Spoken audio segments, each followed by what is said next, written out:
હું આજે પણ એ બપોરને ભૂલી શક્યો નથી. મારી દીકરીને મૃત્યુ પામીને 7 વર્ષ થઈ ગયા હતા. ઓછામાં ઓછું હું તો એ જ માનતો રહ્યો હતો. 7 વર્ષ સુધી દર જાન્યુઆરીમાં હું તેના પતિના ખાતામાં પૈસા જમા કરાવતો રહ્યો. કોઈ નાની રકમ નહીં, એટલી મોટી રકમ કે મારી ઉંમરના માણસને તેને એકત્ર કરવા માટે પરસેવો, ધીરજ અને અડધી જિંદગી લાગી જાય. હું આ પૈસા શોખથી મોકલતો નહોતો. હું આ પૈસા દિલ પર પથ્થર મૂકીને મોકલતો હતો. મારી નિશા માટે, મારી એ પત્નીની આત્માની શાંતિ માટે, જે અમારી દીકરીનું દુઃખ સહન કરી શકી નહીં અને 6 મહિનાની અંદર જ દુનિયા છોડીને ચાલી ગઈ. અને કદાચ મારા એ અપરાધ બોધ માટે પણ, જે મને દર રાત્રે યાદ અપાવતું હતું કે જે દિવસે મારી દીકરીએ છેલ્લી વાર ફોન કર્યો હતો એ દિવસે મેં તેની સાથે યોગ્ય રીતે વાત કરી નહોતી. મારું નામ સુરેશ ત્રિવેદી છે. ઉંમર 68 વર્ષ. બોપલના જૂના વિસ્તારમાં મારી એક નાની કરિયાણાની દુકાન છે. દુકાન હવે પહેલાં જેવી ચાલતી નથી, પરંતુ એટલી ચાલે છે કે મારું ભોજન, દવા અને વીજળીનું બિલ નીકળી જાય. પહેલાં જ્યારે મારી પત્ની સવિતા મારી સાથે હતી ત્યારે આ જ દુકાન અમારા ઘરનો ધબકાર હતી. સવારે ચા બનાવતી વખતે તે હિસાબ પૂછતી, સાંજે ગ્રાહકોની આદતો વિશે વાત કરતી અને રાત્રે થાકી જઈને કહેતી, દુકાન નાની છે પણ જશ અપાવવાવાળી છે. હવે દુકાન એ જ છે, પરંતુ અવાજો બદલાઈ ગયા છે. પહેલાં તેમાં ઘરની સુગંધ હતી, હવે માત્ર સામાનની. મારી દીકરી નિશા મારી એકમાત્ર સંતાન હતી. ભણેલી ગણેલી, સમજદાર, પણ દિલથી ખૂબ જ નરમ. જ્યારે તે હસતી ત્યારે લાગતું કે જાણે ઘરમાં ક્યાંક બંધ બારી ખુલ્લી પડી હોય. તેણે પોતાની પસંદથી લગ્ન કર્યા હતા. છોકરાનું નામ વિકેશ હતું. વાતોમાં મીઠાશ, ચાલચલનમાં સીધો સાદો અને પહેલી નજરે એવો કે કોઈ પણ કહી દે, સારો છોકરો છે. હું સંપૂર્ણપણે વિશ્વાસમાં નહોતો, પરંતુ નિશાની ખુશી જોઈને ચૂપ રહી ગયો. લગ્ન થયા થોડા વર્ષો બધું સારું ચાલ્યું. પછી એ અકસ્માત થયો જેના પછી મારી દુનિયાએ જાણે બધા રંગ ગુમાવી દીધા. અમને જણાવવામાં આવ્યું કે નિશાની કાર હાઈવે પર ડિવાઈડર સાથે અથડાઈ ગઈ હતી અને ત્યારબાદ તેમાં આગ લાગી હતી. રાત્રિનો સમય હતો. પોલીસ, હોસ્પિટલ, પોસ્ટમોર્ટમ, કાગળો, રડવું, બધું એટલી ઝડપથી થયું કે આજે પણ જ્યારે યાદ કરું છું ત્યારે લાગે છે કે હું કોઈ બીજા માણસનું જીવન જોઈ રહ્યો છું. અમને કહેવામાં આવ્યું કે શરીરની હાલત એવી નહોતી કે અંતિમ દર્શન કરાવી શકાય, તેથી અંતિમ સંસ્કાર ઝડપથી કરવા પડશે. તે સમયે અમારી પાસે પ્રશ્ન પૂછવાની તાકાત જ બચી નહોતી. સવિતા તો નિશાનું નામ સાંભળતા જ સંપૂર્ણપણે તૂટી પડી હતી અને મેં જે કહેવામાં આવ્યું હતું એ જ માની લીધું. જે કાગળો સામે મૂકવામાં આવ્યા તેના પર સહી કરી દીધી.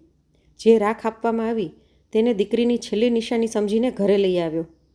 પછી 6 મહિનામાં મારી પત્ની પણ ચાલી ગઈ. ડૉક્ટરે તેને હાર્ટ એટેક કહ્યું. મેં તેને દુઃખનું બીજું નામ સમજ્યું. તે પછી માત્ર મારી નાની દોહિત્રી ધ્યાની જ બચી. તે સમયે તે ખૂબ નાની હતી. શરૂઆતમાં તેને સમજાતું જ નહોતું કે તેની માં ક્યાં ગઈ. પછી ધીમે ધીમે તેણે પ્રશ્નો પૂછવાનું બંધ કરી દીધું. બાળકો જ્યારે ખૂબ જલ્દી ચૂપ રહેવું શીખી જાય ત્યારે સમજી લેવું જોઈએ કે ઘરમાં કંઈક બરાબર નથી. પરંતુ એ સમયે હું મારા પોતાના આઘાતમાં એટલો ડૂબી ગયો હતો કે ઘણી વાતો જોઈને પણ જોઈ શક્યો નહોતો. મેં નક્કી કર્યું કે ગમે તે થાય, ધ્યાનીના ભણતર, રહેવા જમવાની વ્યવસ્થા અને ભવિષ્યમાં કોઈ કમી આવવા નહીં દઉં. વિકેશે પણ એ જ કહ્યું હતું, પપ્પાજી, હું બધું સંભાળી લઈશ, બસ ધ્યાનીને કોઈ વસ્તુની કમી નહીં રહેવા દઉં. તે સમયે તેના અવાજમાં એટલું દુઃખ, એટલો થાક અને એટલી નમ્રતા હતી કે મને લાગ્યું કે હવે આ જ છોકરો મારી દીકરીની છેલ્લી અમાનતનું રક્ષણ કરશે. એ જ સમયથી મેં દર વર્ષે તેના ખાતામાં પૈસા મોકલવાનું શરૂ કર્યું. તે ક્યારેય તેને મદદ નહોતો કહેતો, હંમેશા કહેતો ધ્યાની માટે. અને આ 2 શબ્દો કોઈ વૃદ્ધ માણસનું દિલ જીતવા માટે પૂરતા હોય છે. આ મારી એક ટેવ બની ગઈ હતી. દર બીજા શનિવારે હું ધ્યાનીને મળવા જતો. ક્યારેક નજીકના મંદિરની બહાર મળતી કુલ્ફી ખવડાવતો, ક્યારેક કંપની બાગમાં ફરવા લઈ જતો, ક્યારેક તેને કોઈ પુસ્તક અપાવી દેતો અને ક્યારેક બસ તેની સાથે બેન્ચ પર બેસીને તેની વાતો સાંભળતો. બાળકો જો બિંદાસ બોલે તો તેઓ દુનિયાના સૌથી સાચા સાક્ષી હોય છે. પણ છેલ્લા કેટલાક મહિનાઓથી ધ્યાની બદલાઈ ગઈ હતી. પહેલાં તે સતત બોલતી રહેતી, સ્કૂલની મેડમ વિશે, નવી કવિતા વિશે, કઈ સખીએ તેનું ટિફિન શેર કર્યું, કોણે તેની પેન્સિલ તોડી નાખી. હવે તે ઓછું બોલતી અને વધુ જોતી હતી, જાણે દરેક વાત વિચાર કરીને કહેતી હોય. જાણે ઘરમાં કોઈએ તેને શીખવ્યું હોય કે કઈ વાત બહાર ન જવી જોઈએ. એ દિવસે પણ હું તેને કંપની બાગના જૂના ભાગમાં લઈ ગયો હતો, જ્યાં એક મોટું વડનું ઝાડ છે અને તેની નીચે લીલા રંગની લોખંડની બેન્ચો લગાવેલી છે. સપ્ટેમ્બરનો મહિનો હતો. હવામાંથી ગરમી સંપૂર્ણ ગઈ નહોતી અને ઠંડક પણ હજુ આવી નહોતી. મેં તેના માટે સ્ટ્રોબેરી કુલ્ફી લીધી અને મારા માટે મલાઈવાળી. તે મારી બાજુમાં બેસીને પોતાના જૂતાની ટોચથી ધૂળ ખોતરી રહી હતી.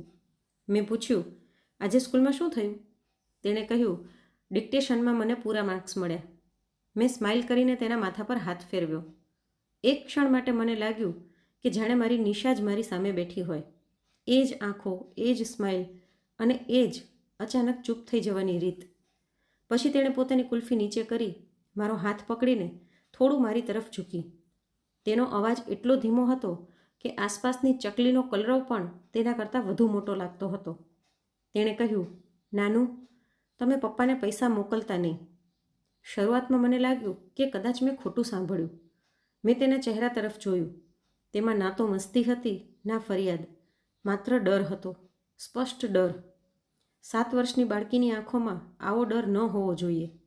મેં ધીમેથી પૂછ્યું, શા માટે બેટા? તેણે પહેલાં ચારે તરફ નજર કરી કે કોઈ સાંભળતું તો નથી ને. પછી વધુ નજીક આવીને ધીમેથી બોલી, બસ પૈસા ન મોકલો. તમે અમારા ઘરે આવો અને પોતે જોઈ લો. મારા અંદર જાણે કંઈક અટકી ગયું. હું તેને વધુ પૂછવા માગતો હતો, પરંતુ તેણે પોતાના હોઠ ભીંસી લીધા. મેં પૂછ્યું, તે શું જોયું છે? તેણે માથું નામાં હલાવ્યું. હમણાં નહીં, બસ તમે જોઈ લેજો. અને પપ્પાને ના કહેતા કે મેં તમને આ વાત કહી છે. તેના આ એક જ વાક્યે મારી નસોમાં ઠંડક ઉતારી દીધી. બાળકો એમ જ રહસ્યમય વાતો નથી કરતા. કાં તો કોઈએ તેમને ડરાવ્યા હોય છે અથવા તેમણે એવું કંઈક જોઈ લીધું હોય છે જેનો અર્થ તેઓ સંપૂર્ણપણે સમજી શકતા નથી. મેં તેને થોડું વધુ પૂછવાનો પ્રયત્ન કર્યો, પરંતુ તેણે તરત જ વિષય બદલી નાખ્યો. અને આ જ સૌથી ખતરનાક વાત હતી. જાણે તે સત્યને સ્પર્શ કરીને તરત પાછી ભાગી આવી હોય. ઘરે પાછા ફરવાના રસ્તામાં તે સંપૂર્ણપણે ચૂપ રહી. હું સ્કૂટર નહીં, કાર લઈને ગયો હતો, કારણ કે ઘણીવાર તેને સીધી ઘરે મૂકવા જવું પડતું હતું. એ દિવસે તેણે બારીની બહાર જોતાં જોતાં પોતાનું સ્કૂલ બેગ એવી રીતે પકડી રાખ્યું હતું જાણે કોઈ તેની પાસેથી એ પણ છીનવી લેશે. હું તેના પર પ્રશ્નોનો વરસાદ વરસાવી શકતો હતો, પરંતુ કેટલાક ચહેરાઓ પર સ્પષ્ટ લખાયેલું હોય છે કે જો હમણાં એક શબ્દ પણ વધુ પૂછશો તો તેઓ સંપૂર્ણપણે બંધ થઈ જશે.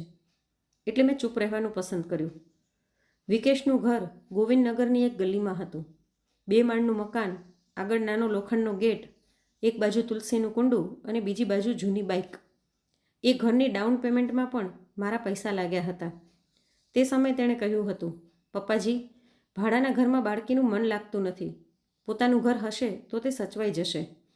મેં વધુ વિચાર્યા વગર ચેક લખી આપ્યો હતો. સારા માણસો ઘણી વખત મદદ કરતા નથી, તેઓ પ્રાયશ્ચિત કરે છે. અને કદાચ હું પણ એ જ કરી રહ્યો હતો. જ્યારે હું ધ્યાનીને લઈને ત્યાં પહોંચ્યો ત્યારે વિકેશ દરવાજા પર જ ઊભો હતો. તેણે ઘડિયાળ તરફ જોયું અને કહ્યું, આજે મોડું થઈ ગયું. મેં જવાબ આપ્યો, ટ્રાફિક હતો. તેણે ધ્યાની તરફ જોયું પણ નહીં, ફક્ત દરવાજો થોડો ખોલીને કહ્યું, અંદર જા, હોમવર્ક કર. ધ્યાની મારી તરફ જોયા વગર અંદર ચાલી ગઈ. આ વાત મને ચૂભી ગઈ. પહેલાં તો તે હંમેશા પાછળ વળી હાથ હલાવતી હતી. આજે તેણે એવું કંઈ કર્યું નહીં. બાળકીની ચૂપ્પી કરતાં વધુ મને એ માણસની બેરૂખી લાગી જે દુનિયાની સામે પોતાને એકલો પિતા કહીને ફરતો હતો. મેં ત્યાં જ ઊભા રહીને પૂછ્યું, બધું બરાબર છે ને? ધ્યાની થોડી ડરેલી લાગે છે.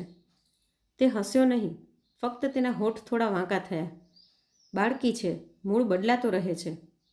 પછી કોઈ ભૂમિકા વગર જ તેણે કહ્યું, હા પપ્પાજી, આ વખતે જો શક્ય હોય તો જાન્યુઆરી પહેલાં જ પૈસા મોકલી આપજો. થોડો ખર્ચો આવી ગયો છે. મેં તેની તરફ જોયું. હાલ સપ્ટેમ્બર મહિનો ચાલી રહ્યો હતો. હજુ પૂરા 4 મહિના બાકી હતા. મેં પૂછ્યું, કયો ખર્ચો? તેણે નજર ચોરીને કહ્યું, ઘરનો છે, થોડું કામ છે, સ્કૂલનું પણ છે.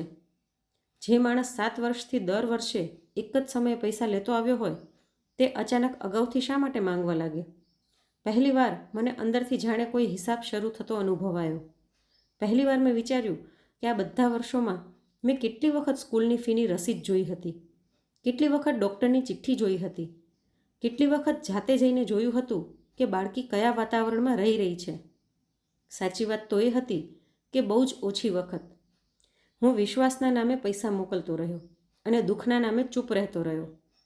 મેં ત્યાં કંઈ કહ્યું નહીં, ફક્ત એટલું જ કહ્યું, જોઈશું, અને પાછો વળી ગયો. પણ કારમાં બેસ્યા પછી હું તરત જ નીકળી શક્યો નહીં. થોડા ક્ષણો ત્યાં જ બેઠો રહ્યો. ઘરની બારીમાંથી ડાઇનિંગ ટેબલનો એક ખૂણો દેખાતો હતો. ધ્યાની ખુરશી પર બેઠી હતી. તેની સામે નોટબુક ખુલ્લી હતી. વિકેશ ફોન કાને લગાવીને રૂમમાં ચક્કર મારી રહ્યો હતો. એકવાર પણ તેણે બાળકી તરફ જોયું નહીં. મને લાગ્યું કે હું પહેલીવાર જોઈ રહ્યો છું, ખરેખર જોઈ રહ્યો છું. ઘરે પહોંચતા પહોંચતા અંધારું થઈ ગયું. મારું મકાન જૂનું છે. ઘરના ઉંબરા ઢીલા, દિવાલો પર ભેજના ધાબા અને બેઠકમાં મોટો લાકડાનો કબાટ, જેમાં સવિતા જરૂરી કાગળિયા રાખતી હતી. દરવાજો ખોલતા જ એ જાણીતી શાંતિ મળી, જેમાં હવે મને સાંત્વના નહોતી મળતી. મેં લાઇટ ચાલુ કરી, કુર્તો બદલ્યો, પરંતુ રસોઈ બનાવવાનું મન થયું નહીં. રસોડામાં બનાવેલી દાળ પણ ઠંડી પડી રહી. હું હોલમાં બેઠો રહ્યો અને ગયા 7 વર્ષોને યાદ કરતો રહ્યો. વિકેશે ક્યારેય પોતે ફોન કરીને ધ્યાનીની પ્રગતિ જણાવી નહોતી. ક્યારેય રિપોર્ટ કાર્ડ લઈને આવ્યો નહોતો. ક્યારેય એવું કહ્યું નહોતું કે પપ્પાજી આવો, સાથે ભોજન કરીએ. તેની પાસે જરૂરિયાતો હતી, માંગણીઓ હતી, પરંતુ લાગણી નહોતી. મેં આ બધું પહેલાં પણ જોયું હતું, પરંતુ દરેક વખતે મેં પોતાની જ વિચારધારાને દબાવી દીધી. હું પોતાને સમજાવતો રહ્યો કે દરેક માણસ દુઃખને અલગ રીતે સહન કરે છે. દરેક ખુલ્લેઆમ લાગણીઓ વ્યક્ત કરતો નથી, દરેક ઉપકાર માનતો નથી. પરંતુ એ રાત્રે પહેલીવાર મારા મનમાં આવ્યું કે કદાચ હું જ મૂર્ખ બનતો રહ્યો. હું ઊભો થયો અને કબાટ ખોલ્યો. સવિતા દરેક ફાઇલ પર નાના નાના કાગળ ચોંટાડતી હતી. વીજળી, દુકાન, બેંક, વીમો. મારી આંગળીઓએ છેલ્લી ફાઇલ પર જઈને અટકી ગઈ. આટલા વર્ષોમાં મેં તેને સ્પર્શ તો કર્યો હતો, પરંતુ બહુ ઓછી ખોલી હતી. કારણ કે કેટલાક કાગળો પ્રશ્ન પૂછતા નથી, તેઓ સીધા જ છાતી પર રાખેલા પથ્થરને વધુ ભારે બનાવી દે છે. મેં ફાઇલ ખોલી. તેમાં જૂના બેંક ટ્રાન્સફરના બિલ, હોસ્પિટલની નકલો, મૃત્યુ પ્રમાણપત્રની ઝેરોક્સ, પોલીસની સૂચનાપત્રની ચિઠ્ઠી અને સ્મશાન ઘાટની રસીદ જેવો કાગળ રાખેલો હતો. મારા હાથ કંપી રહ્યા હતા. હું એક પછી એક પાના જોવા લાગ્યો. એ રાત્રે પહેલીવાર મેં આ કાગળોને દુઃખી પિતાની નજરથી નહીં, પરંતુ વેપારીની નજરથી જોયા. હિસાબની નજરથી, બારીકાઈથી. હોસ્પિટલના કાગળ પર નામ બરાબર હતું, ઉંમર પણ બરાબર હતી, પરંતુ એક બાબતે મને અટકાવી દીધો. ઓળખ કરનારના નામની જગ્યાએ વિકેશની સહી હતી, જે સ્વાભાવિક હતી, પરંતુ નીચે લખાયેલ સમય પોલીસની સૂચનાના સમય સાથે મેળ ખાતો નહોતો. જો પોલીસે અમને રાત્રે 3 વાગ્યે જાણ કરી હતી, તો કાગળ પર તે પહેલાંની પ્રક્રિયા કેવી રીતે પૂર્ણ દર્શાવવામાં આવી હતી. પહેલાં મેં વિચાર્યું કે કદાચ મારી આંખો ખોટું વાંચી રહી છે. મેં ચશ્મા સાફ કર્યા અને ફરી જોયું. સમય ખરેખર અજીબ હતો. પછી મેં બીજો કાગળ ઉઠાવ્યો. સ્મશાનની રસીદ પર વાહન નંબરનો છેલ્લો ભાગ હોસ્પિટલના રેકોર્ડથી જુદો હતો. નાની વાત હતી. ઘણા લોકો કહે છે કે તેમાં શું ફરક પડે, પરંતુ ફરક પડે છે. જે માણસે આખી જિંદગીમાં તોલમાં અડધો પા પણ ખોટો આપ્યો ન હોય, તેને આંકડાઓની આદત હોય છે. અને આંકડાઓ ખોટું બોલતા નથી, લોકો બોલે છે. મારું ગળું સુકાઈ ગયું. મેં પાણી પીધું. પછી નિશાનો જૂનો ફોટો હાથમાં લીધો, જે એ જ ફાઇલમાં દબાયેલો હતો. તેમાં તે હસતી હતી અને તેના ખોળામાં નાની બાળકી હતી. અચાનક મને યાદ આવ્યું કે અકસ્માત પછી જે કંઈ થયું તે બધું ખૂબ ઉતાવળમાં થયું હતું. મૃતદેહ અમને બતાવવામાં આવ્યો નહોતો, ઓળખ પણ અમને જાતે કરવા દેવામાં આવી નહોતી. વિકેશે કહ્યું હતું, પપ્પાજી, હાલત ખૂબ ખરાબ છે, તમે ન જુઓ. અને તે સમયે હું એટલો તૂટી ગયો હતો કે પ્રશ્ન પૂછવાની જગ્યાએ માત્ર માથું હલાવ્યું હતું. દુઃખ માણસને અંધ બનાવી દે છે, અને વિશ્વાસ એ અંધાપાને ધર્મનું સ્વરૂપ આપી દે છે. મેં બધા કાગળો ફરીથી પાથર્યા. હવે મારી પાસે માત્ર શંકા નહોતી, મને મારી પોતાની ચૂપ્પી પર ગુસ્સો આવવા લાગ્યો હતો. 7 વર્ષ સુધી હું પૈસા મોકલતો રહ્યો. 7 વર્ષ સુધી મેં એક વાર્તા પર વિશ્વાસ કર્યો. 7 વર્ષ સુધી મેં વિચાર્યું કે હું મારી દીકરીની છેલ્લી નિશાનીનું રક્ષણ કરી રહ્યો છું. પરંતુ જો એ વાર્તા અધૂરી હતી, જો મને એ રાત્રે આખું સત્ય કહેવામાં આવ્યું જ નહોતું, જો ધ્યાનીએ આજે જે કહ્યું તે માત્ર બાળકની ગભરામણ નહીં, પરંતુ એક બંધ ઘરની અંદરની તિરાડ હતી, તો પછી બધું જ અલગ અર્થ ધરાવતું હતું.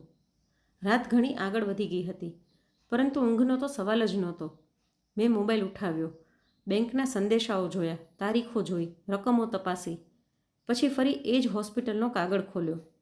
આ વખતે મને માત્ર સમયનો ફરક જ દેખાયો નહીં, નીચે એક બીજું નામ પણ અડધું કાપેલું દેખાયું, જાણે પહેલાં કંઈક બીજું લખાયું હોય અને પછી ઉતાવળમાં બદલી નાખવામાં આવ્યું હોય.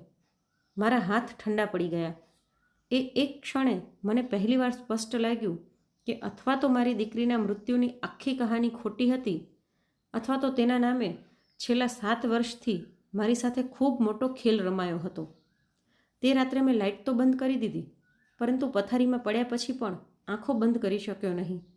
રૂમની છત પર ફરતો પંખો જાણે દરેક ચક્કર સાથે મને એક જ પ્રશ્ન પૂછતો હતો: જો આ બધું તારી આંખોની સામે હતું તો તે જોયું કેમ નહીં? હું વારંવાર પડખા ફેરવતો રહ્યો, પરંતુ અંદરની બેચેની વધુ જ વધતી ગઈ. દુઃખના સમયમાં માણસ ઘણી બાબતો ભગવાન પર છોડી દે છે. મેં પણ છોડી દીધી હતી, પરંતુ હવે પહેલીવાર એવું લાગતું હતું કે મેં ભગવાન પર નહીં, એક માણસની વાતો પર વિશ્વાસ કર્યો હતો, અને કદાચ એ વિશ્વાસ મારી સૌથી મોટી ભૂલ હતી. સવારે દુકાન ખોલવાનું મન નહોતું, છતાં હું રોજની જેમ 5 વાગે ઉઠી ગયો. આદતો ઘણીવાર તૂટી ગયેલા માણસનો સહારો બની જાય છે. મેં ચા ચડાવી, આંગણું સાફ કર્યું, તુલસીમાં પાણી રેડ્યું, અને પછી વિચાર્યા વગર એ જ ફાઇલ ફરી ટેબલ પર મૂકી દીધી. મારા હાથોએ જે કામ શરૂ કર્યું હતું, હવે મારું મન તેમાંથી પાછું ફરી શકતું નહોતું. મને ખબર હતી કે જો મેં હવે ફરી આંખો બંધ કરી દીધી તો કદાચ આખી જિંદગી હું પોતાને માફ કરી શકીશ નહીં. દુકાન ખોલ્યા પછી પણ મારું ધ્યાન તોલવામાં, દાળ, સાબુ અને તેલમાં લાગતું નહોતું. ગ્રાહકો આવતા, સામાન લેતા, પૈસા આપતા, અને હું જાણે મશીનની જેમ કામ કરતો જતો.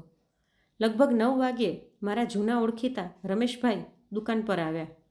તેઓ નિવૃત્ત થઈ ચૂક્યા હતા, પરંતુ પહેલાં સરકારી કચેરીમાં ક્લાર્ક હતા. ફાઇલ, રજિસ્ટર, તારીખ અને સીલ ઓળખવામાં તેમની આંખો આજે પણ તીક્ષ્ણ હતી. મારી ઉંમરના લોકો જ્યારે કોઈ પાસે મદદની આશા રાખે છે, ત્યારે શબ્દોથી વધુ ચહેરો બોલતો હોય છે. તેમણે મારી તરફ જોયું અને તરત જ પૂછ્યું: શું વાત છે સુરેશભાઈ, આખી રાત ઊંઘ્યા નથી શું? મેં દુકાનના છોકરાને આગળ બેસાડ્યો અને રમેશભાઈને અંદરના નાના રૂમમાં લઈ ગયો. એ જ રૂમ જ્યાં ક્યારેક સવિતા ગ્રાહકોના ઉધારના હિસાબ લખતી હતી. મેં ફાઇલ ખોલીને તેમની સામે મૂકી. શરૂઆતમાં મેં આખી વાત કહી નહીં, ફક્ત એટલું જ કહ્યું કે કેટલાક કાગળોમાં સમય અને એન્ટ્રીમાં ગડબડ લાગી રહી છે. તેમણે ચશ્મા નાક પર સરકાવ્યા, પાના ફેરવ્યા અને પછી ફરી પહેલા પાના પર પાછા આવ્યા. તેમનો ચહેરો ધીમે ધીમે ગંભીર બનતો ગયો.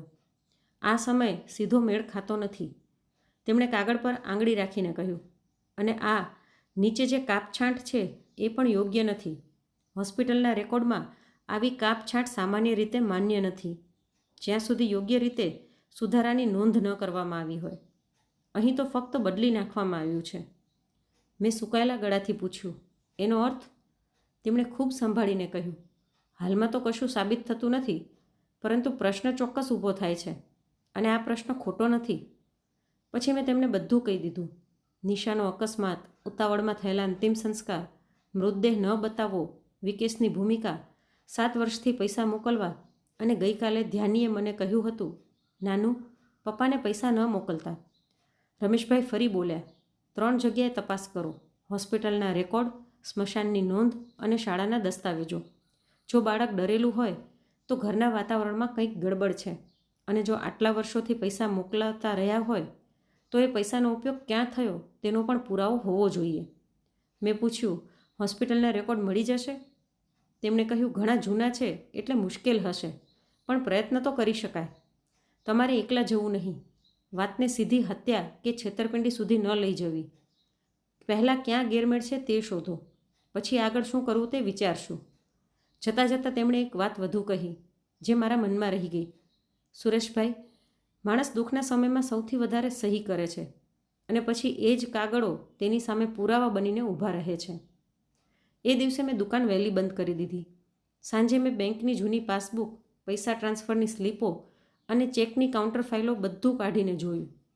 પહેલાં હું ફક્ત રકમ જોતો હતો, પણ હવે મેં તારીખો પણ જોવી શરૂ કરી. દર વર્ષે જાન્યુઆરીમાં પૈસા મોકલાયા હતા એ તો મને ખબર હતી, પરંતુ છેલ્લા 3 વર્ષમાં બે વાર વધારાના પૈસા પણ મોકલાયા હતા. એક વખત શાળામાં પ્રવેશ એટલે કે એડમિશન માટે, એક વખત તબીબી ઇમરજન્સી માટે અને એક વખત ઘરનું સમારકામ કરાવવા માટે. અચાનક મને યાદ આવ્યું કે શાળાના પ્રવેશ માટે પૈસા મોકલ્યા પછી પણ વિકેશે મને ક્યારેય શાળાના વાર્ષિક કાર્યક્રમમાં બોલાવ્યો નહોતો. તબીબી ઇમરજન્સીના સમયે તેણે ડૉક્ટરના પ્રિસ્ક્રિપ્શન પણ મોકલ્યા નહોતા અને ઘરનું સમારકામ કરવા માટે પૈસા લીધા છતાં તેના ઘરમાં કોઈ ખાસ ફેરફાર મેં જોયો પણ નહોતો. હું આશ્ચર્યમાં બેઠો રહ્યો. શું હું ખરેખર તેની મદદ કરી રહ્યો હતો કે પછી માત્ર તેની સુવિધા માટેનો એક સહારો બની ગયો હતો? બીજા દિવસે મેં ખૂબ સાવધાનીથી પહેલું પગલું ભર્યું. હું સીધો વિકેશ પર શંકા કરીને બધું બગાડવા નહોતો માગતો. મેં તેને ફોન કર્યો અને સામાન્ય અવાજમાં કહ્યું, હું વિચારી રહ્યો હતો કે આ વખતે ધ્યાનીની સ્કૂલની બાકી ફી સીધી સ્કૂલમાં જમા કરાવી દઉં, જેથી તમને વારંવાર તકલીફ પણ ન પડે. ફોનની બીજી તરફ 2 સેકન્ડ માટે શાંતિ છવાઈ ગઈ. ક્યારેક આવી નાની શાંતિ પણ મોટા સત્ય કહી જાય છે. પછી તે હળવા હાસ્ય સાથે બોલ્યો, અરે પપ્પાજી, રહેવા દો ને, હું કરી દઈશ. ત્યાં ઘણી પ્રક્રિયા હોય છે. મેં પણ શાંતિથી કહ્યું, કંઈ વાંધો નહીં, હું કરી લઈશ. આખરે ધ્યાની મારી પણ દીકરી છે. તેણે તરત જ જવાબ આપ્યો, ના, એટલે કે હમણાં કોઈ ફી બાકી નથી, પછી જોઈશું. તેના અવાજમાં છુપાયેલી ચીડ સ્પષ્ટ જણાતી હતી. ફોન મૂકતાં જ મને સમજાઈ ગયું કે અથવા તો ફીની વાત ખોટી હતી અથવા તો તે નહોતો ઈચ્છતો કે હું સ્કૂલ સુધી પહોંચું. બપોરે હું ધ્યાનીની સ્કૂલમાં પહોંચી ગયો. એ કોઈ મોટી ખાનગી કોન્વેન્ટ સ્કૂલ નહોતી, પણ મધ્યમ સ્તરની અંગ્રેજી માધ્યમની સ્કૂલ હતી. 3 માળની ઇમારત, દિવાલો પર પ્રેરણાદાયક સૂત્રો, પ્રાર્થના માટેનું મંચ અને બહાર ઊભેલા વાલીઓનો એ જ ગરમાગરમી ભર્યો માહોલ, જેમાં દરેક ઘરની અલગ અલગ વાર્તા છુપાયેલી હોય છે. હું ગેટ પર ગાર્ડ સાથે વાત કરીને ઓફિસમાં ગયો. ત્યાં રિસેપ્શનિસ્ટે પહેલાં મને ઉપરથી નીચે સુધી જોયો અને પછી પૂછ્યું, તમારે કોને મળવું છે? મેં કહ્યું, હું ધ્યાની વિકેશ રાઠોડનો નાના છું. તેની ફી અને ગાર્ડિયનની વિગતો વિશે પૂછવું હતું. તેણીએ કહ્યું, વાલી છે? મેં કહ્યું, ના ના. તે થોડું સંકોચાઈ ગઈ. મેં ધીમેથી કહ્યું, મારી દીકરી હવે નથી. હું ધ્યાનીના ભણતરમાં મદદ કરું છું. આ સાંભળતા જ તેના અવાજનો સ્વર નરમ થઈ ગયો. તેણીએ એક ક્લાર્કને બોલાવ્યો. થોડા સમય પછી એક મોટું રજિસ્ટર અને કોમ્પ્યુટરનો રેકોર્ડ સામે મૂકવામાં આવ્યો. ક્લાર્ક વિગતો જોતાં જોતાં બોલ્યો, ફી તો મોટાભાગે ઓનલાઈન જમા થાય છે. પણ સ્ક્રીન જોતાં જોતાં તે અચાનક અટકી ગયો. તે બોલ્યો, છેલ્લા ટર્મની ફી મોડેથી જમા થઈ હતી. મેં પૂછ્યું, મોડેથી? તેણે કહ્યું, હા, અને ટ્યુશન ફી સાથે ટ્રાન્સપોર્ટ ફી પણ બાકી હતી. આ સાંભળીને મારા કાન ગરમ થઈ ગયા. ટ્રાન્સપોર્ટ ફી બાકી હતી? તો પછી સ્કૂલના ખર્ચના નામે લેવામાં આવેલા વધારાના પૈસા ક્યાં ગયા? મેં ખૂબ સંભાળીને પૂછ્યું, ગાર્ડિયનની વિગતોમાં શું લખેલું છે? તેણે કોમ્પ્યુટરની સ્ક્રીન મારી તરફ ફેરવી નહીં, પણ રજિસ્ટરનો એક ભાગ દેખાઈ ગયો. તેમાં પિતાનું નામ વિકેશ અને માતાનું નામ નિશા લખેલું હતું. આ જોઈને મારું ગળું ભરાઈ આવ્યું. મૃત માતાનું નામ સ્કૂલના રેકોર્ડમાં હોવું કોઈ અસામાન્ય વાત નહોતી, પરંતુ નીચે આપેલા ઇમરજન્સી કોન્ટેક્ટમાં મારું નામ નહોતું. જ્યારે શરૂઆતથી જ ધ્યાનીની આર્થિક જવાબદારી હું ઉઠાવતો આવ્યો હતો. મારી જગ્યાએ બીજું એક નામ લખેલું હતું, રીના. સંબંધના ખાને આંટી જેવું કંઈક લખેલું હતું. મેં માથું ઊંચું કરીને પૂછ્યું, આ રીના કોણ છે? ક્લાર્કે ખભા ઉંચકાવ્યા અને કહ્યું, સર, જે વ્યક્તિ ફોર્મ ભરે છે તે જ આ વિગતો લખે છે. મારી આંગળીઓમાં ઠંડક ફરી વળી. ધ્યાનીએ ક્યારેય કોઈ રીનાનો ઉલ્લેખ કર્યો નહોતો. વિકેશે પણ ક્યારેય તેના વિશે વાત કરી નહોતી. તો પછી ઇમરજન્સી કોન્ટેક્ટમાં તેનું નામ કેમ હતું? અને આંટી? કઈ આંટી? ઘરમાં મદદ કરતી કોઈ મહિલા? કોઈ સગા સંબંધમાંની વ્યક્તિ? કે પછી કોઈ બીજી જ વ્યક્તિ? મારા મનમાં અનેક પ્રશ્નો ઊભા થયા, પરંતુ મેં બહારથી કોઈ ખાસ પ્રતિક્રિયા આપી નહીં. એ સમયે ગુસ્સો બતાવો મૂર્ખામી હોત. મેં શાંતિથી માત્ર એટલું જ પૂછ્યું, બરાબર, શું હું પ્રિન્સિપાલ સાહેબને મળી શકું? ધ્યાનીના અભ્યાસમાં મારી આર્થિક જવાબદારી છે, એટલે હું થોડી માહિતી સમજવા માંગુ છું. મને લગભગ 10 મિનિટ બહાર બેસાડી રાખવામાં આવ્યો. રાહ જોતાં જોતાં મારી નજર નોટિસ બોર્ડ, બાળકોની ચિત્રકળા અને વાર્ષિક કાર્યક્રમની તસવીરો પર ફરી રહી હતી. એ જ ચિત્રોમાં એક કાગળ લાગેલો હતો, જેમાં નાના બાળકોને મારો પરિવાર વિષય પર ચિત્ર દોરવાનું કહેવામાં આવ્યું હતું. હું આમ જ જોઈ રહ્યો હતો કે અચાનક મારા શ્વાસ અટકી ગયા. એક ચિત્રના ખૂણે મને ધ્યાની લખેલું હોય એવું લાગ્યું. હું નજીક ગયો. નીચે નામ લખેલું હતું ધ્યાની વી. ચિત્રમાં એક ઘર દોરેલું હતું, એક નાનું બાળક, એક પુરુષ અને ઉપરની બારીમાં ઊભેલી એક સ્ત્રી. સ્ત્રીના લાંબા વાળ દોરવામાં આવ્યા હતા અને તેના આગળ લાલ રંગની જાડી લીટી ખેંચવામાં આવી હતી, જાણે કોઈ બંધ દરવાજો કે લોખંડની જાળી હોય. નીચે વાંકાચૂકા અક્ષરોમાં લખેલું હતું, મમ્મી બારીમાંથી જોતી હતી. મારા હાથ શૂન્ય થઈ ગયા. મેં એ ચિત્રને હાથ પણ લગાડ્યો નહીં. હું ફક્ત તેને જોતો જ રહ્યો. મમ્મી બારીમાંથી જોતી હતી. આ શબ્દો બાળકીએ ભૂતકાળ વિશે લખ્યા હતા, પણ એ ચિત્રમાં તો માતા ઘરની અંદર હતી. જો તે રસ્તાના અકસ્માતમાં ગુમ થઈ ગઈ હતી, તો પછી આ ચિત્રનો અર્થ શું? શું આ માત્ર કોઈ જૂની યાદ હતી, કોઈ બાળકની કલ્પના, અથવા પછી કોઈ સત્યનો બચી ગયેલો ટુકડો? સર, પાછળથી અવાજ આવ્યો. હું ચોંકી ગયો. ક્લાર્ક મને પ્રિન્સિપલના રૂમ સુધી લઈ જવા આવ્યો હતો. પ્રિન્સિપાલ એક શાંત અને સમજદાર સ્વભાવની મહિલા હતા. મેં તેમને સીધી આખી વાત કહી નહીં, પરંતુ એટલું જરૂર જણાવ્યું કે હું બાળકના અભ્યાસમાં આર્થિક મદદ કરું છું અને તેની માનસિક તથા ભાવનાત્મક સ્થિતિ વિશે ચિંતિત છું. પ્રિન્સિપાલે કેટલીક સામાન્ય વાતો કરી. તેમણે કહ્યું, ધ્યાની શાંત સ્વભાવની બાળકી છે. ક્લાસમાં બધું ઠીક રહે છે, પણ ક્યારેક તે પોતાનામાં જ ખોવાઈ જાય છે. તેની ડ્રોઈંગમાં પણ ક્યારેક થોડા ઉદાસ અથવા અંધકારમય વિષયો જોવા મળે છે. પછી તેમણે સહજ રીતે કહ્યું, તેની એક આંટી થોડા વખત પહેલાં પીટીએ મિટિંગમાં આવી હતી. ધ્યાની તેમની સાથે ખૂબ જ જોડાયેલી રહેતી હતી, પણ તેના પિતાની સામે બહુ ઓછું બોલતી હતી. મેં તરત પૂછ્યું, પણ આ આંટી કોણ છે? તેમણે જવાબ આપ્યો, મને તો લાગ્યું કે તેઓ પરિવારના જ કોઈ સભ્ય હશે. એક બે વખત તેઓ પિતાની સાથે આવ્યા હતા અને એક વખત એકલા પણ આવ્યા હતા. શરૂઆતમાં ધ્યાની તેમને રીના માસી કહેતી હતી. પછીથી તેણે કંઈ કહેવું બંધ કરી દીધું. મેં માથું હલાવ્યું, પરંતુ અંદરથી હું ખૂબ જ ગભરાઈ ગયો હતો. માસી? નિશાની તો કોઈ સગી બહેન જ નહોતી. મારી દીકરી એક જ સંતાન હતી, તો પછી ધ્યાની કોને માસી કહી રહી હતી? સ્કૂલમાંથી નીકળ્યા પછી હું સીધો ઘરે ગયો નહીં. હું એ જ વિસ્તારમાં આવેલા એક જૂના સાયબર કેફેની બહાર કાર ઊભી રાખીને થોડો સમય બેઠો રહ્યો. મારા મનમાં હવે સવાલોનો ઢગલો થઈ ગયો હતો. શું વિકેશ કોઈ બીજી સ્ત્રી સાથે રહેતો હતો? જો હા, તો તેણે આ વાત છુપાવી કેમ? અને જો વાત માત્ર બીજા સંબંધ કે બીજા લગ્નની જ હોત, તો ધ્યાની મને પૈસા મોકલવાનું બંધ કરવા માટે ડરીને કેમ કહેત? પછી આ બધું એકબીજા સાથે કેમ જોડાતું હતું? પૈસા, ડર, સ્કૂલના રેકોર્ડ, ઇમરજન્સી કોન્ટેક્ટ અને ધ્યાનીની ડ્રોઈંગ, આ બધી બાબતો વચ્ચે કયો સંબંધ હતો? જેટલું હું વિચારતો ગયો તેટલું જ રહસ્ય વધુ ગૂંચવાતું ગયું. સાંજે મેં એક વધુ પગલું ભર્યું. આ વખતે હું સીધો એ જગ્યાએ ગયો જ્યાં જવાથી હું વર્ષોથી બચતો આવ્યો હતો. એ જ ખાનગી હોસ્પિટલ જ્યાં અકસ્માત પછી નિશાને લાવવામાં આવી હતી. એવું કહેવામાં આવ્યું હતું. હવે હોસ્પિટલનું નવીનીકરણ થઈ ગયું હતું. નવી ટાઇલ્સ, નવું રિસેપ્શન અને નવું બિલિંગ કાઉન્ટર.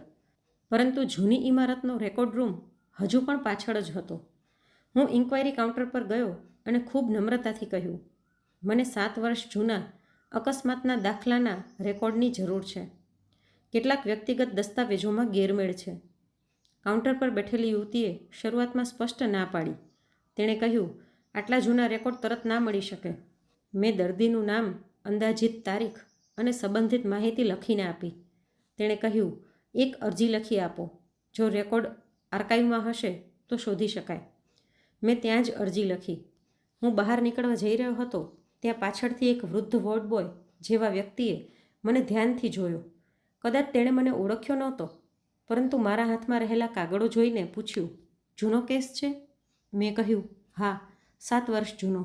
મારી દીકરીના અકસ્માતનો કેસ હતો. તેણે કપાળ પર કરચલીઓ પાડી અને વિચારતા કહ્યું, રાત્રે હાઈવે પર થયેલા ગંભીર અકસ્માતનો કેસ? મારું હૃદય જોરથી ધબકવા લાગ્યું. મેં કહ્યું, હા, કદાચ એ જ. તે થોડા સેકન્ડ સુધી યાદ કરવાનો પ્રયત્ન કરતો રહ્યો. પછી બોલ્યો, મને બધું સ્પષ્ટ યાદ નથી, પરંતુ એક વાત યાદ છે. એ રાત્રે દર્દીના સંબંધીઓમાંનો એક માણસ ખૂબ ગભરાયેલો હતો. મૃતદેહની ઓળખ અંગે પણ કંઈક ચર્ચા કે વાદવિવાદ થયો હતો. પછી કોઈ સિનિયર ડૉક્ટરને બોલાવવામાં આવ્યા હતા અને ત્યારબાદ કેસ ઝડપથી બંધ કરી દેવામાં આવ્યો. મેં ઉતાવળમાં તેની બાંય પકડી લીધી. મેં પૂછ્યું, કયો સંબંધી? તેણે ધીમેથી પોતાની બાંય છોડાવી અને કહ્યું, નામ તો ખબર નથી, પરંતુ એક ઊંચો અને પાતળો માણસ હતો. તે વારંવાર કહી રહ્યો હતો, પરિવારને ન બતાવો, હાલત બહુ ખરાબ છે. આ શબ્દો સાંભળતા જ મારા મનમાં શંકાઓનું વાવાઝોડું વધુ તેજ થઈ ગયું. આ વાત કહ્યા પછી તેણે મને એક અલગ જ નજરે જોયું, જાણે તેને સમજાઈ ગયું હોય કે તેણે મારી સૌથી નબળી નસ પર હાથ મૂકી દીધો છે. તે થોડો પાછળ ખસી ગયો અને બોલ્યો, હું ખાતરીથી કંઈ કહી રહ્યો નથી. આ વાતને ઘણા વર્ષો થઈ ગયા છે, પરંતુ મારા માટે એટલી માહિતી પણ ઘણી હતી. હોસ્પિટલમાંથી પાછો ફરતો હતો ત્યારે મેં કાર ધીમે ચલાવી. શહેરનો ટ્રાફિક, હોર્નનો અવાજ, ધૂળ અને લોકો, બધું સામાન્ય હતું. પણ મારી દુનિયા હવે સામાન્ય રહી નહોતી. અત્યાર સુધી મારી પાસે ઘણા જુદા જુદા સંકેતો ભેગા થઈ ગયા હતા.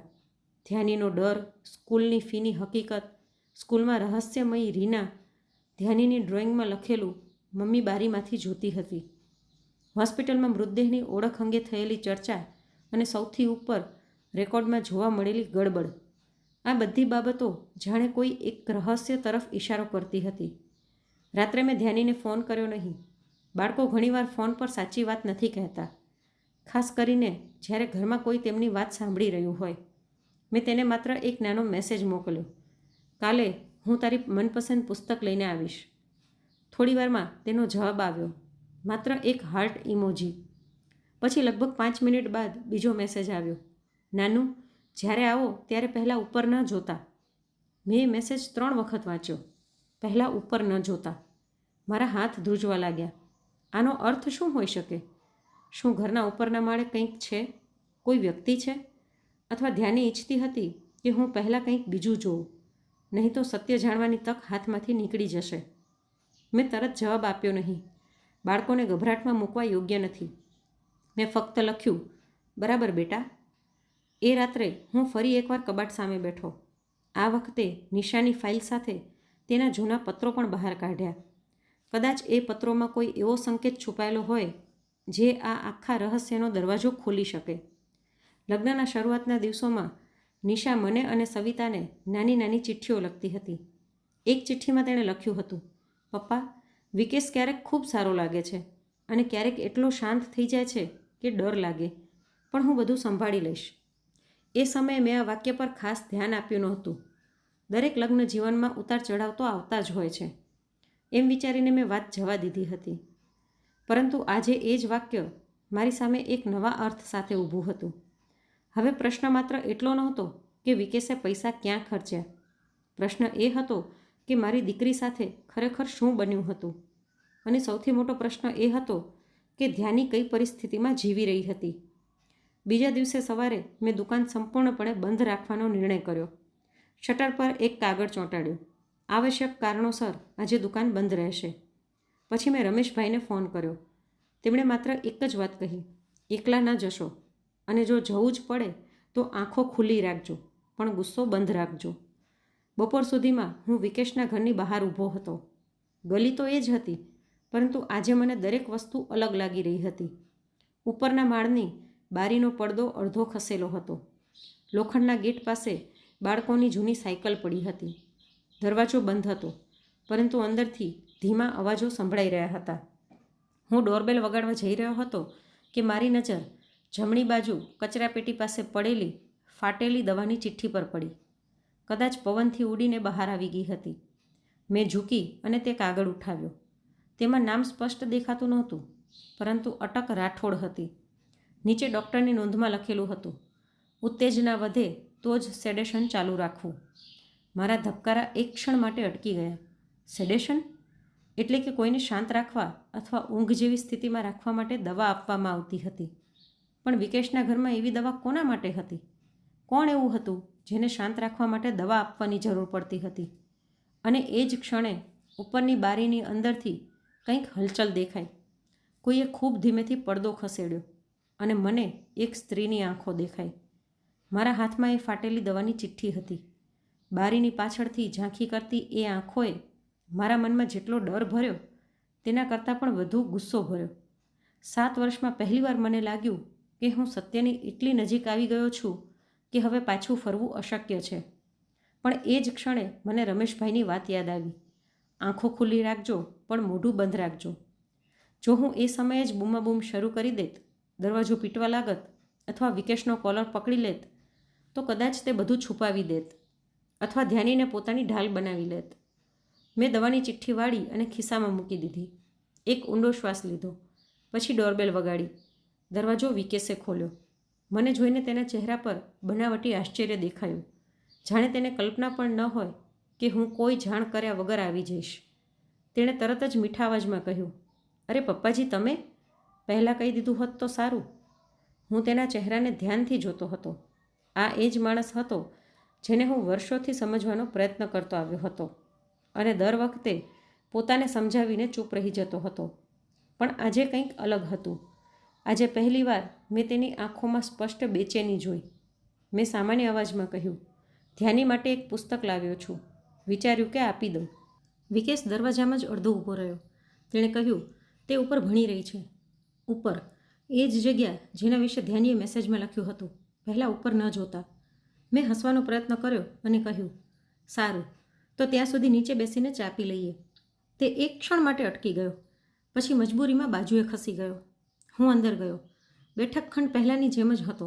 સોફા, વચ્ચેનું ટેબલ, દિવાલ પર ફૂલવાળી ઘડિયાળ અને ખૂણામાં ટીવી. પરંતુ હવે હું માત્ર વસ્તુઓ જોતો નહોતો. હું ઘરની હવા વાંચી રહ્યો હતો. હું ડર અનુભવી રહ્યો હતો. હું આખા ઘરમાં ફેલાયેલો તણાવ અનુભવી રહ્યો હતો. ધ્યાની નીચે નહોતી અને મેં જાણપૂર્વક તેના વિશે પૂછ્યું પણ નહીં. વિકેશે ચા માટે પણ કોઈને અવાજ ન આપ્યો.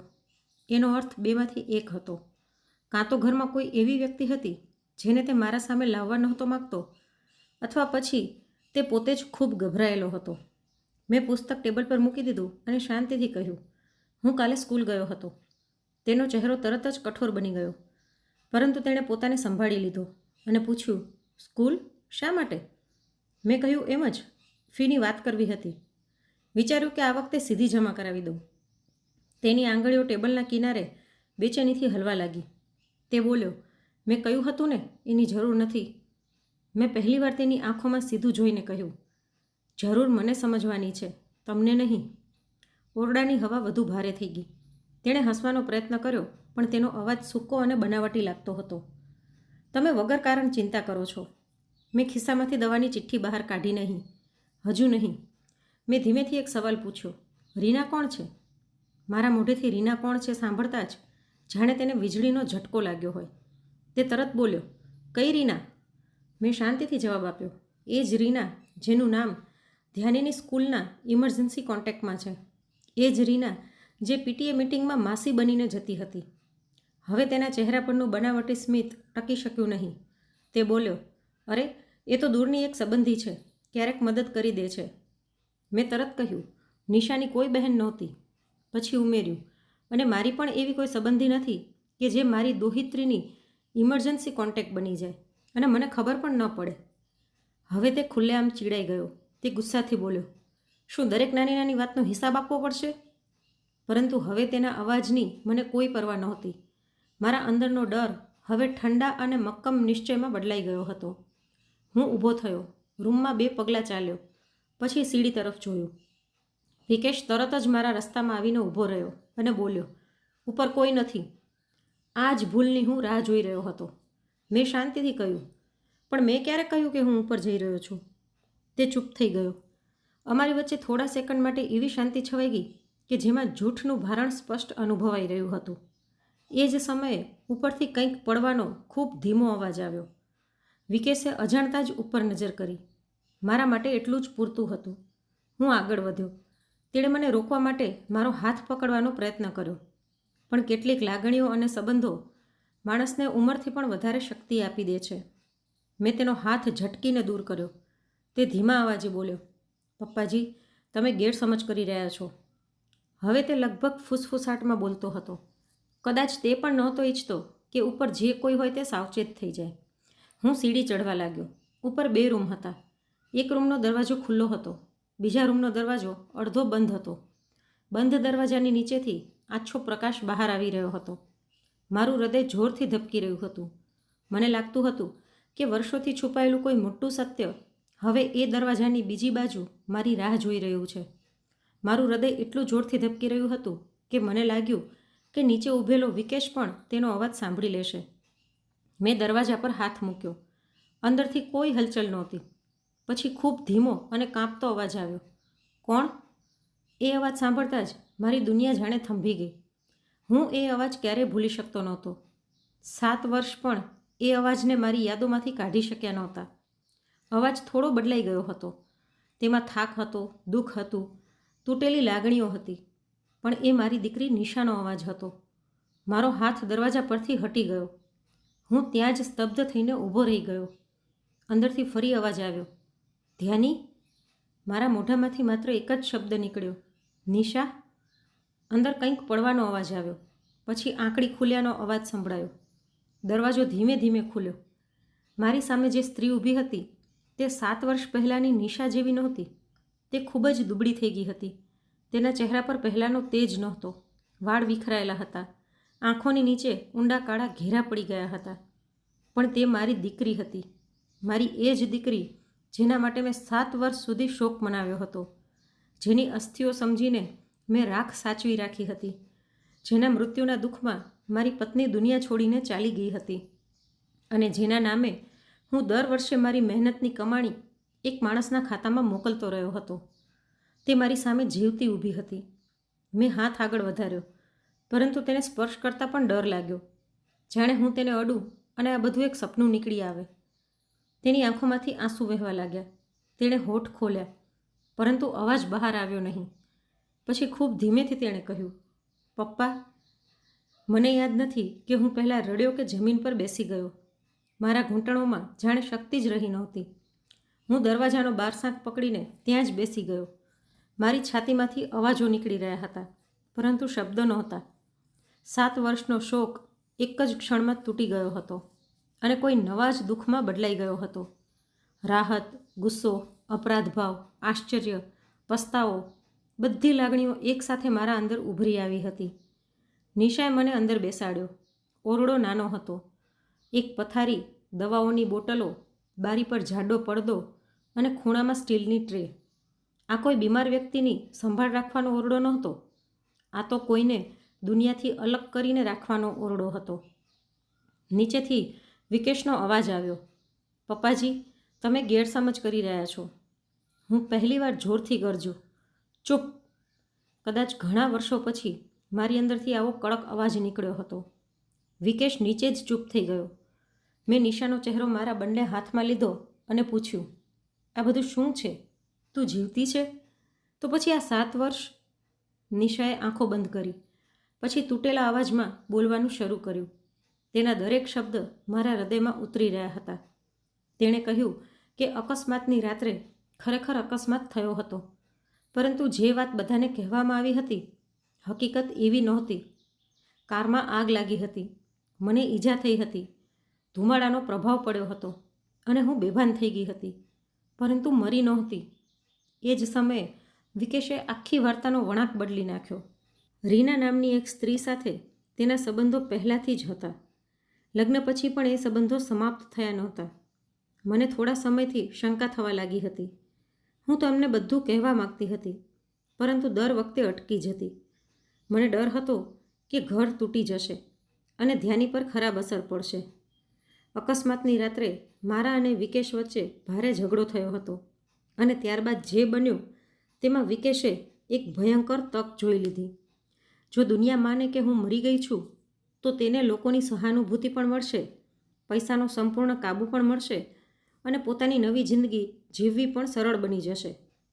હોસ્પિટલમાં હું ભાનમાં આવી હતી, પરંતુ ઈજાઓ અને દવાઓના કારણે હું સ્પષ્ટ રીતે બોલી શકતી નહોતી. વિકેશે ડૉક્ટરો અને સ્ટાફને પોતાની રીતે વાત સમજાવી. તે કહેતો રહ્યો કે દર્દીની સ્થિતિ ગંભીર છે, તે માનસિક અને શારીરિક આઘાતમાં છે અને હાલ પરિવારને મળવા દેવું યોગ્ય નથી. આ ગૂંચવણ અને ઉતાવળ વચ્ચે તેણે ઓળખ અને દસ્તાવેજોની પ્રક્રિયામાં પણ ગેરરીતિ કરી. એ જ રાત્રે એક અજાણ્યા સળગેલા મૃતદેહની કાર્યવાહી પણ ચાલી રહી હતી.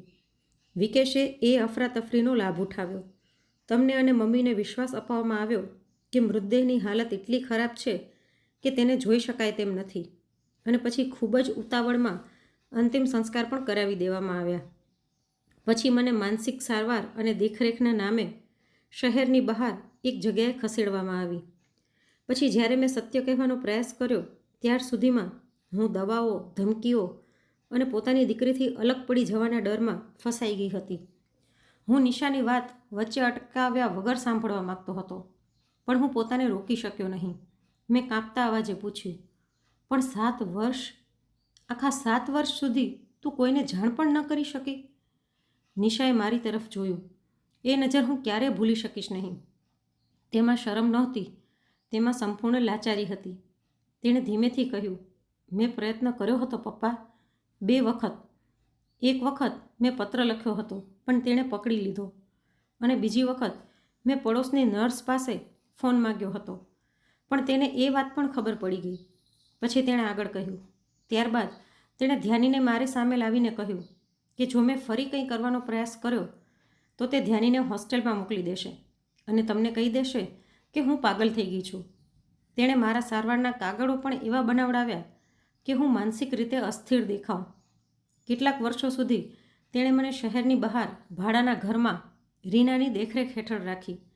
પછી જ્યારે બધું શાંત થઈ ગયું અને લોકો ભૂલી ગયા ત્યારે તેણે મને પાછી અહીં લાવીને ઉપરના ઓરડામાં રાખી. નીચે બધાને કહેતો હતો કે ઉપર માત્ર સ્ટોર રૂમ છે. આ સાંભળીને મારા અંદર એટલો ગુસ્સો ઉઠ્યો કે મને લાગ્યું કે હું તરત નીચે જઈને વિકેશનું ગળું દબાવી દઉં. પણ એ જ ક્ષણે ધ્યાની દોડતી દોડતી રૂમમાં આવી ગઈ. કદાચ તે ક્યારે સીડી ચડીને ઉપર આવી હતી તેની મને ખબર પણ પડી નહીં.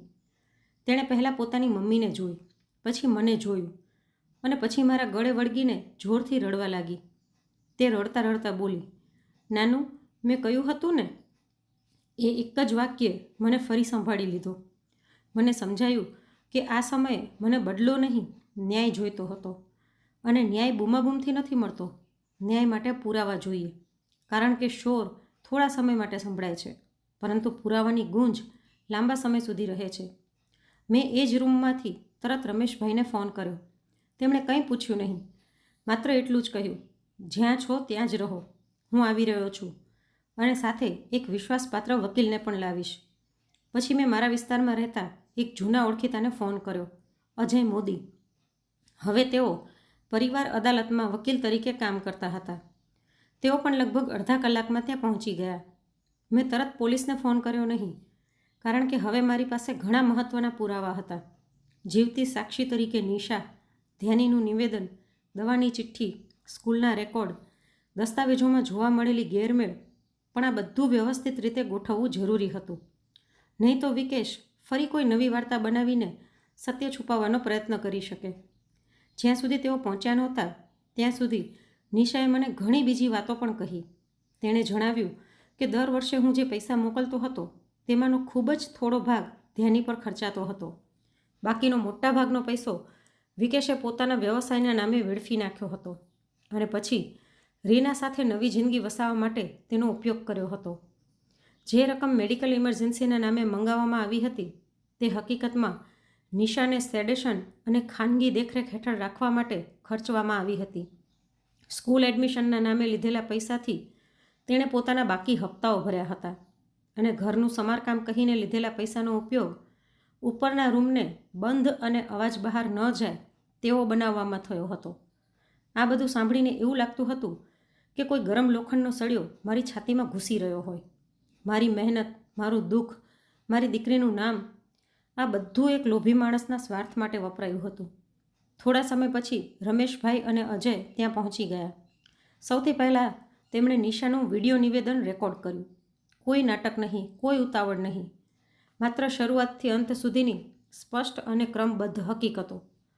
ત્યારબાદ તેમણે ઉપરના રૂમની તસવીરો લીધી, દવાઓની બોટલો, ચિઠ્ઠીઓ, તાળા અને રૂમની સમગ્ર સ્થિતિના ફોટોગ્રાફ્સ પણ લીધા. બધું પુરાવા તરીકે સાચવવામાં આવ્યું.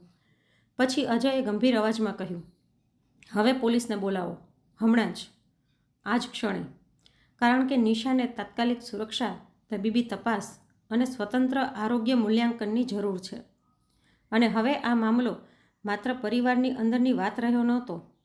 હવે સત્યને કાયદાની સામે રજૂ કરવાનો સમય આવી ગયો હતો. પછી કોઈ માણસ આવીને કહે કે આ તો માત્ર પરિવારનો ઝઘડો છે.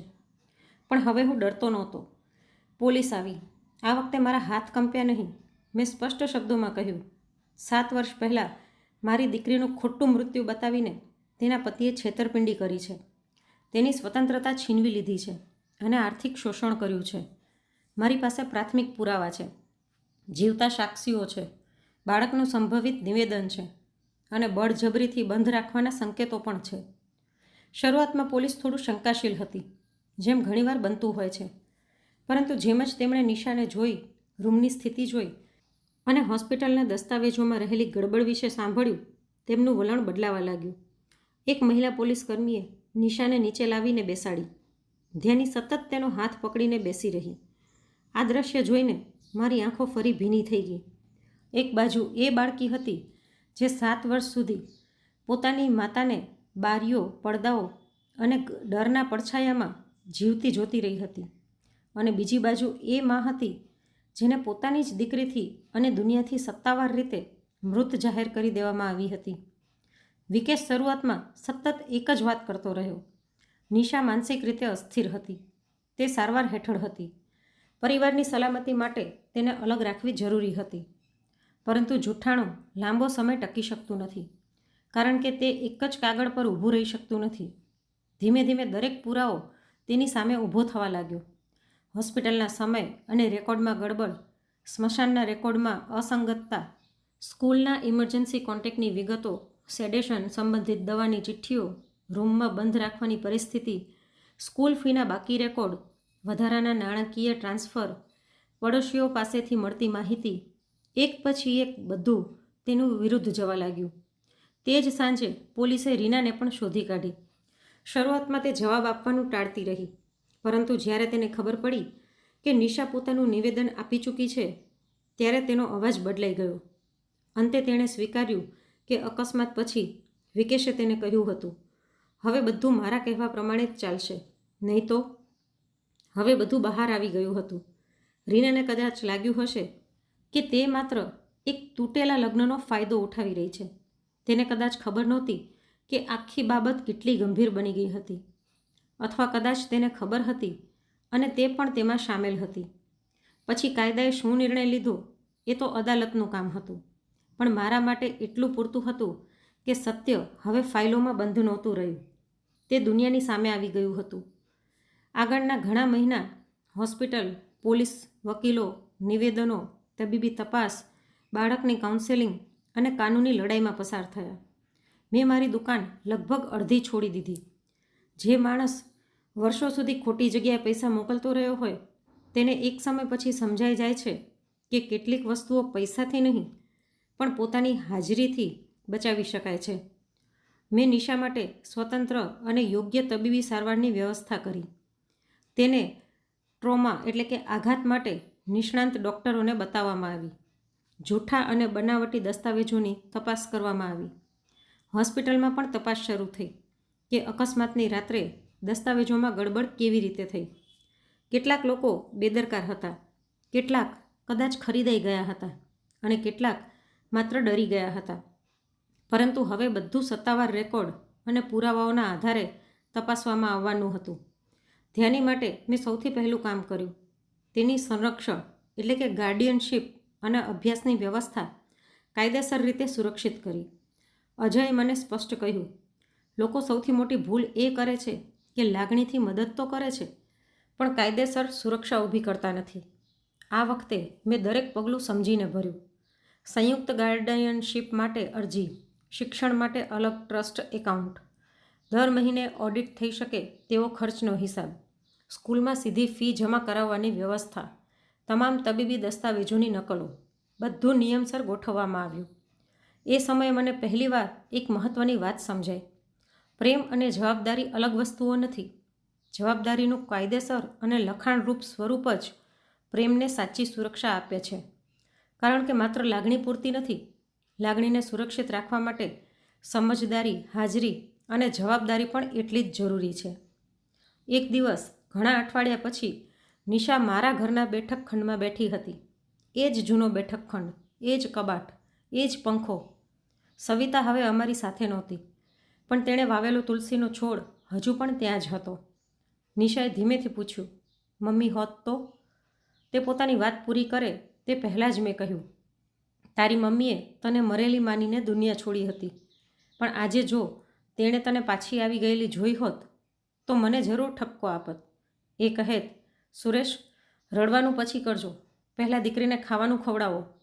નિશા ઘણા મહિનાઓ પછી પહેલીવાર થોડું હસી હતી. એ સ્માઇલમાં પહેલાંની જેવી ચમક નહોતી, પણ એ ફરી જીવન તરફ પાછા ફરવાની શરૂઆત હતી. એ દિવસે મેં મારી પત્નીના ફોટા સામે દીવો પ્રગટાવ્યો અને લાંબા સમય સુધી શાંતિથી બેઠો રહ્યો. મારા મનમાં એક જ વાત ફરી રહી હતી, મેં મારી દીકરીને ગુમાવી નહોતી, મને સત્યથી દૂર રાખવામાં આવ્યો હતો, અને એ અંતરની કિંમત માત્ર પૈસાથી ચૂકવાઈ નહોતી. આ જૂઠાણામાં ઘણું બધું પીસાઈ ગયું હતું. મારી પત્નીનું જીવન, મારી દુહિત્રીનું બાળપણ અને મારી દીકરીના 7 વર્ષ. આજે પણ હું દરેક માતા પિતા, દાદા દાદી, નાના નાની અને દરેક પરિવારને એક વાત કહેવા માગું છું. દુઃખના સમયમાં ઘણીવાર આપણે એક જ વ્યક્તિની વાત પર વિશ્વાસ કરી બેસીએ છીએ. એ સ્વાભાવિક છે, કારણ કે શોક અને દુઃખમાં મન સ્પષ્ટ રીતે વિચારતું નથી. પરંતુ એ જ સમય એવો હોય છે જ્યારે કેટલીક અગત્યની બાબતોને અવગણવી ન જોઈએ, જેમ કે દસ્તાવેજોની ચકાસણી કરવી, સ્કૂલના રેકોર્ડ તપાસવા, બેંકના લેવડ દેવડનો હિસાબ સમજવો, તબીબી દસ્તાવેજોની નકલો રાખવી, બાળક સાથે અલગથી વાત કરવી અને મદદને માત્ર લાગણી આધારિત ઉપકાર ન રાખતા જવાબદાર અને કાયદેસર વ્યવસ્થામાં બદલવી. કારણ કે પ્રેમ માત્ર લાગણી નથી, પ્રેમની સાચી સુરક્ષા જવાબદારી, પારદર્શકતા અને યોગ્ય વ્યવસ્થામાં રહેલી છે. આ પાઠ મેં ખૂબ મોટી કિંમત ચૂકવીને શીખ્યો હતો. 7 વર્ષ સુધી હું દર જાન્યુઆરીમાં વિકેશના ખાતામાં પૈસા મોકલતો રહ્યો. હવે એ જ પૈસા હું મારી દોહિત્રી ધ્યાનીના નામે કાયદેસર શિક્ષણ ફંડમાં જમા કરું છું. પહેલાં હું કોઈ રસીદ વગર માત્ર વિશ્વાસે મોકલતો હતો. હવે હું સીધું સ્કૂલમાં ફી ભરું છું, ખાતાના હિસાબો તપાસું છું અને દરેક ખર્ચની માહિતી રાખું છું. અને દર રવિવારે હું ધ્યાનીને માત્ર એટલું નથી પૂછતો કે તું કેવી છે, હું તેને એ પણ પૂછું છું, તને કોઈ વાતનો ડર તો નથી લાગતો ને? કારણ કે બાળકો ઘણીવાર રડીને નહીં, પરંતુ ચૂપ રહીને મદદ માગતા હોય છે. વિકેશ હવે મારી જિંદગીનો ભાગ નથી. અદાલતે જે નિર્ણય લેવાનો હતો તે લીધો. કાયદાની પોતાની પ્રક્રિયા અને પોતાની ગતિ હોય છે, પણ જ્યારે સત્ય મજબૂત પુરાવાઓ સાથે ઊભું રહે છે ત્યારે ભલે મોડું થાય, અંધકાર કાયમ માટે ટકી શકતો નથી. રીના પણ આ આખી ગૂંચવણમાંથી બચી શકી નહીં. જે સંબંધ કોઈની ચૂપ્પી, ડર અને કેદ પર ટકેલો હોય તે એક દિવસ પોતાના જ ભારથી તૂટી પડે છે. અને હું આજે પણ દર સવારે મારી દુકાન આગળ ઝાડુ લગાવું છું. ફરક માત્ર એટલો છે કે હવે મારું ઘર મૃત યાદોનું ઘર નથી. હવે એ બચેલી અને ફરી જીવતી થઈ રહેલી જિંદગીનું ઘર છે. જે ઉપરના રૂમનો દરવાજો વર્ષો સુધી બંધ રહેતો હતો તેની જગ્યાએ હવે અમારા બેઠક ખંડની બારી ખુલ્લી રહે છે. ધ્યાની ક્યારેક ત્યાં બેસીને હોમવર્ક કરે છે. નિશા ધીમે ધીમે પોતાની જિંદગી ફરી જીવવાનું શીખી રહી છે. ડર વગર ઊંઘવું, કોઈની પરવાનગી વગર પોતાની વાત કહેવી અને મન થાય ત્યારે બારી ખોલવી. ઘણા લોકો મને પૂછે છે, આટલા વર્ષો પછી સત્ય મળ્યું તો સંતોષ થયો? હું તેમને એક જ જવાબ આપું છું, મને સંતોષ નથી મળ્યો, મને જવાબદારી મળી છે. કારણ કે સત્ય મળી જાય પછી માણસને માત્ર રડવાનો હક નથી રહેતો, તેને સુધારવાનો અને આગળ વધવાનું કર્તવ્ય પણ મળે છે. જો આ વાર્તાએ તમને કંઈક અનુભવ કરાવ્યું હોય તો એક વાત જરૂર યાદ રાખજો, પરિવારમાં પ્રેમ ખૂબ જરૂરી છે, પણ તપાસ્યા વગરનો વિશ્વાસ ઘણી વખત સૌથી ખતરનાક ઝાડ બની શકે છે.